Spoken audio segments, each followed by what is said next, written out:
خبر و گزارش‌های روز 13 ایون را از شهر پراگ از استودیوی مرکزی رادیو آزادی تقدیم شما می‌کنیم. شعله گلخوجه هستم. سلام. سرخط بعضی موضوعات. озода раҳмон духтари раиси ҷумҳурии тоҷикистон ва раҳбари дастгоҳи иҷроияи президент соҳиби унвони мушовири давлатии адлия шуд. мақомот пешвои мухолифин Алексей Навальный ва беш аз 1000 тарафдори мубориза бо фасод дар Русияро муҷозот намуданд. ва фармондаи собиқи мухолифин Мирзо Хуҷа Аҳмадов мегӯяд аз рӯзи аввали нооромиҳо дар орзуи сулҳ будааст. آدمی که در دست یراق داره و فکر میکنه که در همه دنیا ما پادشاهی میکنه. озода раҳмон духтари раиси ҷумҳурии тоҷикистон ва раҳбари дастгоҳи иҷроияи президент соҳиби унвони мушовири давлатии адлия шуд. қарор дар ин заминаро Эмомалии Раҳмон моҳи гузашта ба имзо расондааст. нусхаи ин қарор 13 июн ба дасти радиои озодӣ расид. дар низоми додгустарӣ унвони мушовири давлатӣ мартабаи баланд маҳсуб мешавад. духтари 38-солаи раиси ҷумҳур ҳанӯз соли 2012 унвони номзади илми ҳуқуқшиносиро соҳиб гашт. ӯ ҳамчунин рутбаи дипломатии сафири фавқулода ва мухторро дорад, чун дар сафорати Тоҷикистон дар Амрико кор кардааст. озода раҳмон дар вазорати корҳои хориҷии Тоҷикистон дар симати муовини вазир ҳам фаъолият дошт. рӯзи душанбе сенаторҳои амрикоӣ бар сари тарҳи густариши таҳримҳои зидди шаҳрвандон ва ширкатҳои Русия ба созиш расиданд. гуфта мешавад, ки ин тарҳ посух ба амалкардҳои Москав дар Украина, ҳамлаҳои интернетӣ ба ситодҳои интихоботии Амрико ва мудохилаи Русия дар Сурия аст. тарҳи нав ба Конгресс ҳақ медиҳад, ки ҳама гуна талоши ҳукумати Доналд Трампро ба сабук кардани таҳримҳои зидди Кремл баррасӣ намоянд. раҳбари аксарият дар Сенат Мич МакКоннел райдиҳӣ барои тарҳи навро расман ба охири ин ҳафта вогузоштааст. ин пешниҳодҳо ҳамчунин ба густариши таҳримҳои зидди Эрон низ рабт мегиранд. таҳримҳои нав зидди кормандони идораҳои иктишофӣ ва низомии Русия нигаронида шуданд. бахше аз онҳо риштаҳои энержӣ, рӯи оҳан ва истихроҷи захираҳои табиӣ барои иқтисоди ҳарбии Русияро фаро мегиранд. барномаро идома медиҳем. иттиҳоди Аврупо аз мақомоти Русия даъват кард, ки ҳарчи зудтар боздоштшудаҳои тазоҳуроти зидди фасодро, ки рӯзи 12 июн сурат гирифт, озод кунад.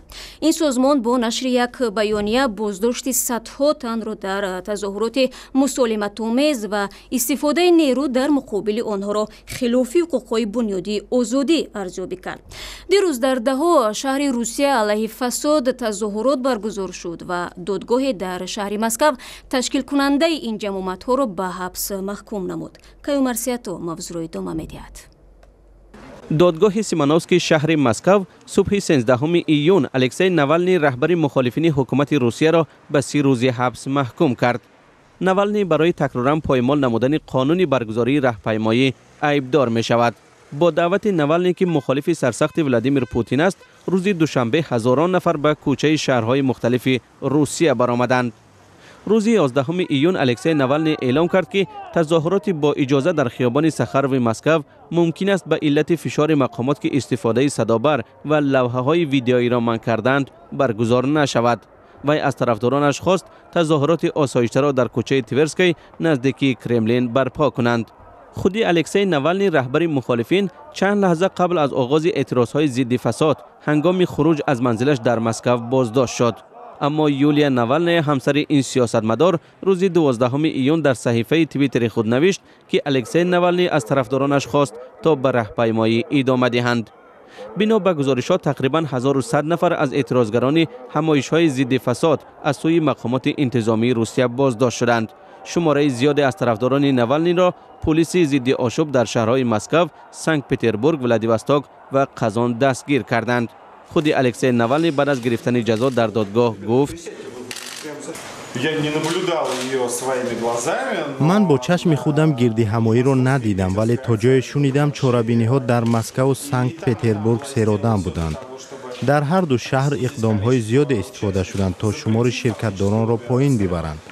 ман қаноатманд ҳастам ва ифтихор дорам, ки мардум ба кӯчаҳо баромаданд ва ман ҳам бахши аз ҷунбиши мардуми ҷасур ҳастам, ки зери таҳдид ҳарфи худро мегӯянд. гуфта мешавад дар раҳпаймоии Москав ҳудуди 5000 нафар ширкат доштанд. در تظاهرات مشابه در شهر سنت پتربورگ تقریبا 3500 نفر به خیابان‌ها ریختند و به اطلاع وزارت امور داخلی روسیه 500 نفر آنها بازداشت شدند. برخی از گزارش‌ها شماره اشتراکداران تظاهرات ضد فساد در شهر سنت پتربورگ را 10,000 تخمین زدند. رو می‌آوریم به موضوع‌های دیگر. امسال تاجیکستان 20مین سالگرد امضای سازشنامه صلح را جشن می‌گیرد که به جنگ خونین شهروندی در کشور خاتمه داد. در آستانه این سنه رادیوی آزادی با یکی از فرماندهان سابق، اشتراکداران مذاکرات و شاهدان حوادث صحبت‌ها انجام داده سلسله گزارش‌ها را تهیه نمود که روزهای آینده پخش می‌شود. اما حالا پاره از صحبت میرزا نبی خالقزاد با میرزا خوجا احمد سابق فرمانده مخالفین را پیشنهاد شما می‌کنیم. در این صحبت به مشکلات داخل شده است که تا چند سال پیش نظم و ثبات جمهوری را به تهدید جدی روبرو کرده بود. یک حادثه که در یاد ما تا حال حاضر بود و از طریق تلویزیون‌های دولتی و غیر دولتی هم پخش می‌شد، مسئله یک عملیاتی بود که در اینجا علی بیدکی برداشته شد با گروهی مسلح و چند گروه‌های دیگر از بین برده شد. حتی در این خانه شما هم با باران شد همونجا. این در نتیجه نافهمی ها بود. چی بود همین لحظه که این در نتیجه همین نافهمی ها بعد هر یک کار عاقبتش آخر بعد همین آستا میاد تیار میشه. همین در اساس همین نافهمی ها بود آمده همین هزار متشکر این به سبب خونه و به سبب علی بیدک همین آمدن تیار شدن در هر جا که مثال گریم با هر یک جنگ هر یک نافهمی ها همین چی آستا حل میشه. پای در پای حل میشه. سال به سال حل میشه. مثال گریم یک سال همه صلح میکنن راضیان نه که سالگه با نافهمی ها پیدا میشه. این یراق در دست هر کس باشه آقا 100 سال بسته آقا بعد با تیر میبره. همین یراق ها که بودن هزار متری بعد همین نافهمی ها شد. یه آدمی که در دست یراق داره و فکر میکنه که در همین دنیا ما پادشاهی میکنه. همین خانه بود که زده بودن. وقتی که همین خانه رو بمباران کردن شما میدونستید و در درون خانه بودید یا که بیرون بودید آگاه بودید چی بود؟ نه ما هزار متشکر نه هیچی. ما در این جنگا که علارش نبودیم به تشویش در خونه ما یانباش کرده خواب بودیم. رئیس بالکن ما صحبت کردیم گفتن نه شما به تشویش در خونه مقصد زندگی کنید. ما در خونه زندگی داشتیم همینجا که 1 ساعت 11 روز بعد همین کارو مقصد به صورت سر شدن هزار متشکر خونه زنده و سوق سلامت برمادیم رفتیم. بعد معلوم شد که در حال این یک عمل اشتباهی بود یا که آگاهانه؟ حقیقت همون کسی که عملیات کرد هوا خودش میدونه. ما هزار متشکر ما را گفتن که همین مقصد قصدن شدگی نیسته. بعد شما وقتی که بمباران شد شما در درون خانه بودید برآمدید کجا رفته؟ بعد همین قشلاقتی رفتیم خیلی دنیا کشاده. بعد برمادیم برفتیم درنده اداره گشتیم رفتیم هزار متشکر بعد 25 روز با شاه گنرال شاهازی که در ناحیه ترزان چال میرسه همین بچه با همراهی سابق حاجی حلیم رحمتی قطعی ما را یافتن صحبت کردیم گفتم بیا همه خوبش از جنگ ده صلحه تیم هزار متشکر ما هم تیاریم که صلح کنیم و این همه چند سال که بحکه گرفتیم دیگه نگریزیم بسیار خوب میشه. بعد همینا و تلاش بسیار کردن آوردن در همجا در منطقه در ناحیه رشت در مرکز نهج صلح کردیم همه یراقامون سپردیم هزار متشکر با چند کار با حکومت یاردم کردیم. اینا حال دیگه از اون یراقا حرف نه هیچ نیست.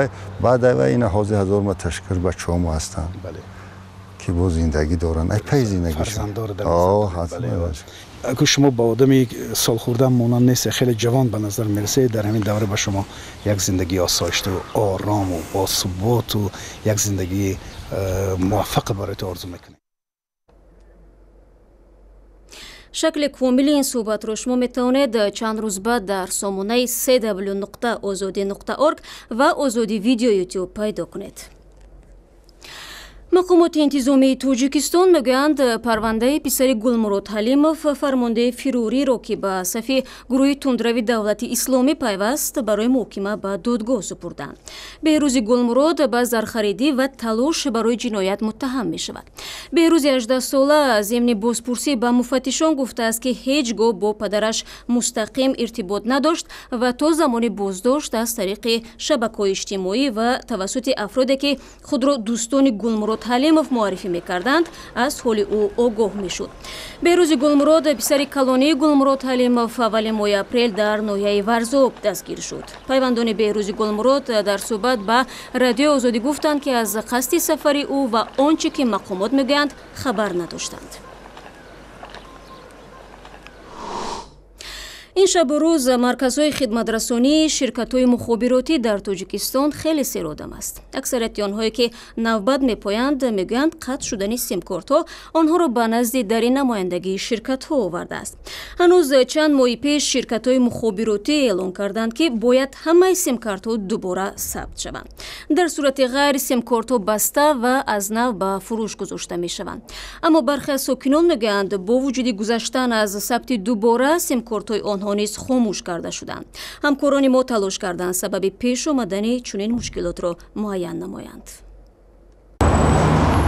انجام یافتن مهلت به قیدگیری دوباره سیم کارت‌ها اداره شرکت‌های مخابراتی را دوباره سرآدم کرد. این مشتریان را قطع سیم کارت تلفنشان به اینجا آورده است. ثبت دوباره سیم کارت‌های قبلا فروخته شده در تاجیکستان از ماه اکتبر سال گذشته آغاز شد و تا آخر ماه اپریل ادامه کرد. شرکت‌های مخابراتی برای آنهایی که نتوانستند در این مهلت سیم کارت‌های خود را دوباره به قید گیرند باز یک ماه دیگر فرصت دادند.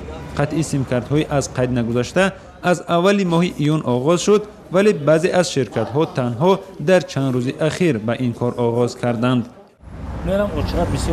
اشانجان رحمانو ساکن ناحیه عبدالرحمن جامی که مشتری شرکتی میگافون است میگوید نوبت پایی طولانی سبب شده است همه این مدت سیم کارت خود را دوباره به قید نگیرد.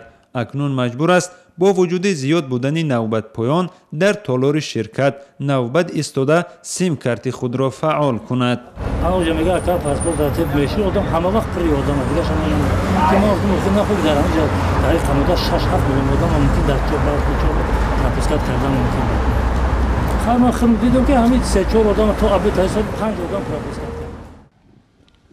در روند دوباره ثبت کردن سیم کارت ها همچنین شرکت ها امکان دادند تا مشتریانی که مدت های دراز سیم کارت ها را استفاده بردند و در نام دیگر کس بوده است به نام خود گذرانند. مسئولان شرکت ها میگویند محض همین روند را برخی از مشتریان ثبت دوباره پنداشته فارغ بالی کردند. شرکت مگافون تاجیکستان در امر اجرای قانون‌های کشور جدی رفتار می‌کند. قطع سیم کارت مشتریان از روی قرار شماره 207 از 13 اپریل سال 2016 صورت می‌گیرد. همه مشتریان پیش از خاموش کردن طریق پیامک و وسایل اخبار عامه آگاه کرده شدند. در حالی که مسئولان شرکت‌های مخابراتی میگویند هدف اساسی از این معرکه از بین بردن سیم کارت‌های غیر فعال است، ولی اخیر سال 2015 معاون رئیس کمیته دولتی امنیت ملی با نگرانی از آنکه سیم کارت‌های تاجیکستان به دست جنگجویان طالب نیز رسیده است گفته بود 7 میلیون سیم کارت فروخته شده باید از نو ثبت شوند. شادمان یتیم، مولا رجب یوسفی، آزادی، دوشنبه.